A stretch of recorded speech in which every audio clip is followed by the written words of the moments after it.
پتا سب کو پتا ہوتا کہ یہ زندہ ہے، یہ ہے، وہ ہے.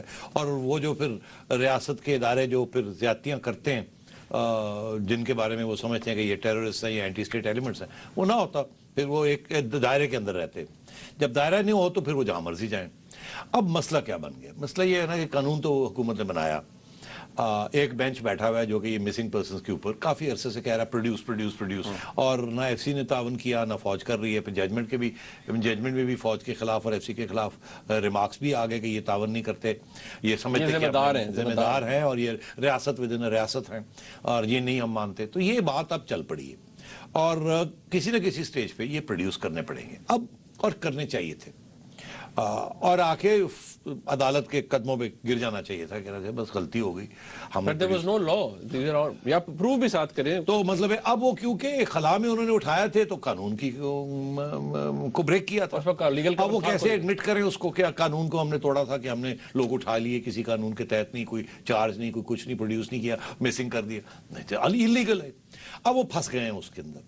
عدالت کہتی ہے پروڈیوس کریں، یہ پروڈیوس کریں گے تو پھر یہ کہنا پڑے گا پکڑا کیوں تھا، تو کس قانون کے تحت پکڑا تھا. اب وہ کہتے ہیں ریلیز کریں، اب وہ نہ مانتے ہیں، ہم نے پکڑا ہی نہیں، مسنگ پرسنز ہیں اسی لیے. عدالت کہتی نہیں ہمیں پتہ ہے آپ کے پاس ہے، یہ ایویڈنس ہے، یہ ایویڈنس ہے، لوگ آ کے کہا ہے وہ فلانا ہے، ان کو پتہ ہی ہے. یہ پھنسے ہوئے ہیں یہاں. عدالت بھی چھوڑ نہیں رہی ہے، وہ بھی پکڑ کے بیٹھی ہوئی. چیف جسٹس افتخار چودھری صاحب چلے گئے اور جواد خواجہ صاحب بیٹھے ہوئے ہیں، اور وہ بالکل صحیح کہہ رہے ہیں. جواد خواجہ صاحب، جج صاحب بالکل صحیح کہہ رہے ہیں کہ یہ چیز کو کلوجر ہونا پڑے گا، اس کو ایسے نہیں ہم چھوڑیں گے. یہ کہیں نہ کہیں کسی کنارے آ کے یہ بات جو ہے ٹکرانی، ہمیں آپ ہمارا ایک ڈیمانڈ ہے اس کو پورا کریں. اب یہ کر نہیں پا رہے ہیں. انہوں نے اب کیا کیا؟ انہوں نے گورنمنٹ کے ساتھ بیٹھ کے ایک قانون بنا لیا. قانون میں اس کو ایفیکٹ دے دیا پچھلا، تاکہ پیچھے بھی جو کچھ ہوا ہے اس کو بھی کور ہو جائے اور آپ ہی جائے سپریم کورٹ کے پاس اور اٹارنی جنرل صاحب جا کے کہیں وہاں کہ دیکھیے جی قانون آ گیا. قانون تو آلریڈی جیسے کہیں وہ پیش کر دیا ہے، ریٹروسپیکٹو ایفیکٹ ہے اس میں. تو اب مہربانی کریں اس کو کیس کو بند کریں، کیونکہ اور ہم نے بتائیں گے انڈر دس ہم نے ان کو کور کر لیا. اب وہ جیسے جواد خواجہ یہ کہہ رہے ہیں کہ ہم تو پھر قانون کو دیکھیں گے، کہ ہمیں یہ لگتا ہے کہ یہ you are trying to thwart the course of justice, meaning کہ ہم ایک چیز کو ایکسپوز کرنا چاہ رہے ہیں، آپ اس کو کور اپ کرنا چاہ رہے ہیں، اس کے لیے ایک قانون لے آئے ہیں. آپ تو ڈائریکٹ کانفلکٹ میں آ گئے ہیں. اور supreme court is the final custodian of fundamental rights, اس میں کوئی شک ہی نہیں ہے اور رہنا بھی چاہیے. تو یہ ایک پرابلم بن گیا. اس میں اب آ گئے ہیں ہیومن رائٹس والے. وہ کہتے ہیں کہ جی اس قسم کے سخت قانون کا اگر مس یوز ہوا تو اس کو کون پروٹیکٹ کرے گا؟ مطلب کسی کو کوئی اٹھا لے اور کوئی اور وجہ اٹھایا کوئی بھی ہو جائے تو پھر اس لیے پھر گورنمنٹ نے 3 کیٹیگریز بنا دی. کہ ایک وہ بنا دی ہیں جن کو پریونٹیو ڈیٹینشن میں رکھنا ہے، اگر تب سے پتہ لگا کہ منیف فاروق جو ہے وہ گڑبڑ کرنے جا رہا ہے، مگر وہ اتنی موٹی چوڑی گڑبڑ نہیں، چھوٹی موٹی گڑبڑ، تو اس کو پکڑ کے منیف فاروق ضرور ہوگا وہ 3 ماہ کے لیے رکھ دیا. پتہ چلا کہ نجم سیٹھی جو ہے وہ یہ بات ہوئی آپ کو خوش کرنے کے لیے کہ نجم سیٹھی جو ہے وہ اینیمی کمبیٹنٹ، مطلب ہے کہ دشمن جیسے طالبان ہوتے ہیں، اپنے بندے ہیں مگر وہ ہمیں تباہ کرنے لگے ہیں، تو ان کا بھی ایک کیٹیگری بنا دی اینیمی کمبیٹنٹ، کہ دشمن جو لڑائی کرتا ہے اپنے ساتھ. اور پھر بنا دیا اینیمی ایلین. ایلین وہ ہوتا ہے جو کہ نان پاکستانی ہو، جیسے ازبیک چیچک آئے ہوئے، پھر ان کو وہ بھی ظاہر ہے وہ بھی ایلیگل آئے ہوئے، وہ دشمن ہے. تو 3 کیٹیگریز بنا دی، اور میں سمجھتا ہوں بڑی اچھی کیٹیگریز بنائی ہیں. آئی ٹوٹلی اگری کہ یہ کیٹیگریز ہونی چاہیے، اینیمی ایلین، اینیمی کمبیٹنٹ. کیونکہ اینیمی کمبیٹنٹ تو ہمارے یہاں تو ایک انسرجنسی بھی چل رہی ہے اور ایک اس کے اوپر کے لوگ ہیں، سارا کچھ ہو رہا ہے یہاں. تو وہ کیا ہے، ان کو کس کیٹیگری میں آپ لے کے آئیں گے؟ وہ مذاکرات والی کیٹیگری اور آئین والی کیٹیگری تو ہے نہیں، وہ تو مانتے ہی نہیں ہیں. تو یہ میرا خیال ہے یہ صحیح ہے. مگر یہ جو ہیومن رائٹس کی کنسرنز ہیں کہ بھئی اگر آپ کسی منیف فاروق کو پکڑ کے لے جائیں گے تو اس کا کیا ہوگا؟ اس کے لیے بھی تو پہلی کیٹیگری ہے، اسی 10 دیں گے. یا دوسری کیٹیگری وہ جس مرضی کیٹیگری میں اٹھا کے کسی کو لے جائیں، کس کو کیا پتا. تو اس لیے وہ بھی صحیح کہہ رہے ہیں. تو یہ صحیح بیلنس ملنا چاہیے. اور میں سمجھتا ہوں سپریم کورٹ کو ناراضگی جو تھی وہ گورنمنٹ تک پہنچ گئی تھی. انہوں نے پھر اس کو ڈائلیوٹ کیا، کوئی تھوڑی سی امینڈمنٹ کی ہے تاکہ پھر لے کے گئے. اور میں سمجھتا ہوں سپریم کورٹ اس کو دیکھے اور ایک فراخ دلی کے ساتھ دیکھنا چاہیے، بیکاز یہ بڑا سیریس ٹیررزم کا ایشو ہے. اور اگر اس کو تھوڑی سی بھی اس کی لائف ہو جائے تو اس لائف کے اندر they can tackle terrorism, because یہ پروسیکیوشن ہے نہیں، ان کو ڈیٹین کرنے پڑیں گے. اور ایسا قانون مجبوری ہے لانا چاہیے. Absolutely totally agree with you. Okay, اب ہمارے ساتھ کالر کافی دیر سے ہیں جی لائن. حامد مظہر صاحب ہے لاہور سے. جی السلام علیکم. وعلیکم السلام. میں سیٹھی صاحب سے ایک سوال ہے کہ جو لوگ ٹیررزم کی ٹریننگ کے لیے نیبرنگ کنٹریز میں چلے گئے ہوئے ہیں، ان کے لیے ہمارے پاس کیا جواب ہے؟